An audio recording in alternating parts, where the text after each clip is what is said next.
Si vous êtes comme la plupart des chefs de PME avec lesquels je discute, un de vos objectifs majeurs est d'avoir le plus de visibilité possible grâce au web. C'est sûrement pour ça que vous publiez sur Facebook fréquemment. Le problème, c'est que personne ne voit vos publications. Vous avez beau poster sur Facebook fréquemment, vous ne voyez pas de résultats. Dans cette vidéo, je vais vous expliquer pourquoi personne ne voit vos publications sur Facebook, 3 façons de booster votre visibilité grâce à Facebook, et surtout, la chose à faire pour ne pas vous faire arnaquer par Facebook. Alors, restez jusqu'à la fin, cette vidéo va beaucoup vous aider. Avant de commencer, j'ai un petit service à vous demander. Si vous avez appris quelque chose dans cette vidéo, cliquez sur like, ça va me permettre de savoir que cette vidéo est pertinente et je vais continuer à faire des vidéos comme celle-là. Si au contraire, vous trouvez que la vidéo est nulle, vous n'avez rien appris ou ce genre de choses, cliquez sur le pouce vers le bas, ça va me permettre de savoir qu'il ne faut plus jamais que je parle de ce sujet ou que je m'améliore. Pourquoi personne ne regarde vos publications? Vous connaissez la différence entre visibilité payante et visibilité organique. C'est assez simple. Payant, comme son nom l'indique, vous payez le réseau social pour avoir des vues. Organique, votre contenu est visible sans avoir payé qui que ce soit. Ça veut dire que votre contenu est tellement bon que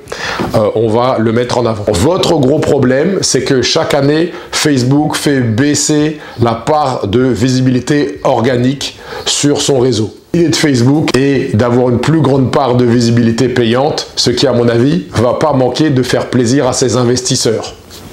En 2023, selon Hootsuite, la part de la visibilité organique se situait entre 1,52% et 2,58%. Si 100 personnes aiment votre page Facebook, 1 ou 2 personnes vont voir vos publications de façon organique. À mon avis, c'est du vol en plein jour. En tant que chef d'entreprise, on met du temps à construire nos communautés. L'idée est d'être capable de communiquer facilement avec les gens qui aiment notre page. Finalement, Facebook nous dit on va pas montrer la publication aux gens qui aiment ta page. Ne vous inquiétez pas, plus tard dans la vidéo, je vais vous montrer comment faire pour ne pas vous faire arnaquer par Facebook. Alors maintenant, je vais vous parler des 3 façons de booster votre visibilité sur Facebook. Est-ce que vous avez cliqué sur like déjà? Cliquez sur like tout de suite. Première chose à faire, c'est de créer du contenu à très haute valeur ajoutée. Si le contenu est génial, ces plateformes-là, Facebook, Google, tous les autres, vont vous mettre en avant parce que leur business, c'est de faire en sorte que les gens restent le plus longtemps sur leur plateforme. Si vous créez de super publications qui vont être partagées, qui vont être lues, etc., ça aide leur plateforme. Alors, il faut que le contenu soit original, il faut que le contenu soit le plus personnalisé possible, il faut que ce soit divertissant, il faut que ça informe, ce genre de choses. Quelque chose qui va vraiment impacter votre lecteur. Alors, si le contenu est génial, les gens vont le liker, le partager, commenter, et toutes ces petites choses-là, ce sont des signaux qui vont dire à Facebook que ce contenu est génial et qu'il va falloir le propulser. Alors, la deuxième façon de booster votre visibilité grâce à Facebook, c'est d'obtenir de l'engagement. Trouver des façons de faire réagir les gens. Parce que si les gens commentent, Facebook va en déduire que la publication est géniale. Par exemple, je vais vous poser une question maintenant et je vais vous demander de répondre dans les commentaires ci-dessous. Je vais vous ordonner même de répondre dans les commentaires ci-dessous. Si vous répondez, numéro 1, je vais avoir la réponse à ma question. Ça va m'aider pour mieux structurer des choses dans le futur.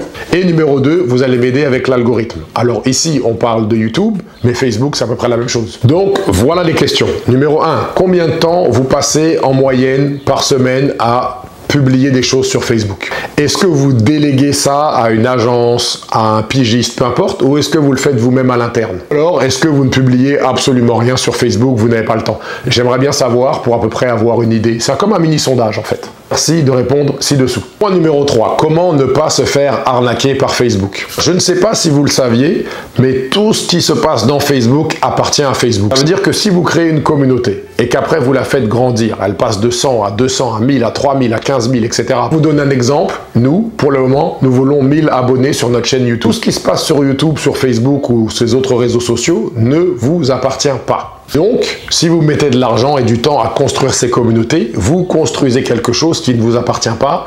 C'est pas très logique. C'est un peu comme mettre plein de temps et d'argent à construire le business de quelqu'un d'autre. Alors, comment est-ce qu'on peut faire pour contourner ce problème? Eh bien, l'idée, c'est d'utiliser Facebook pour obtenir l'attention de quelqu'un qui ne connaît pas votre entreprise pour la première fois. Et assez rapidement, essayez de transformer cet inconnu en quelqu'un qui vous donne ses coordonnées. Tout simplement. Tactique, en marketing, on utilise des choses comme des funnels, donc des tunnels de vente, des aimants clients potentiels, ce genre de choses-là. Alors en gros, on va donner de l'argent à Facebook pour qu'ils nous mettent en face de nos clients potentiels préférés, on peut cibler. Et ces gens-là, on va les sortir de Facebook, on va les ramener sur notre site, sur une page dont le seul travail et de persuader les visiteurs de nous donner leurs coordonnées en échange de quelque chose à haute valeur ajoutée pour eux. Ça peut être un livre blanc, ça peut être une démo, ça peut être un essai gratuit, ça peut être un appel avec un expert, peu importe. Il faut trouver la chose qui va convaincre votre client idéal de vous donner ses coordonnées. Comme ça, dans le futur, si vous voulez faire la promotion de telle ou telle chose, ou si vous voulez communiquer avec les gens, vous pourrez le faire via vos propres moyens qui vous appartiennent, comme par exemple une infolettre, ou appeler les gens, ou ce genre de choses-là. J'espère que vous avez aimé cette vidéo, malgré ma petite voix rauque. Voilà. Ça vous montre à quel point je suis sérieux pour vous aider et vous donner ces vidéos qui vont vous aider dans votre business. Voilà. On se parle très bientôt. Ciao, ciao. Cette vidéo vous est présentée par Digital Marketing Solutions. C'est nous, DMS.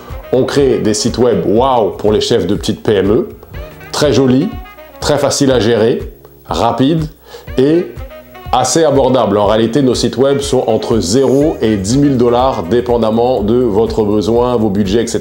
Donc, si vous voulez en savoir plus, vous allez à digitalmarketingsolutions.com. Sinon, vous pouvez aller dans la description de cette vidéo. Il y a un calculateur de prix, donc vous répondez à 2-3 questions et vous allez obtenir rapidement un estimé de notre calculateur. À très bientôt.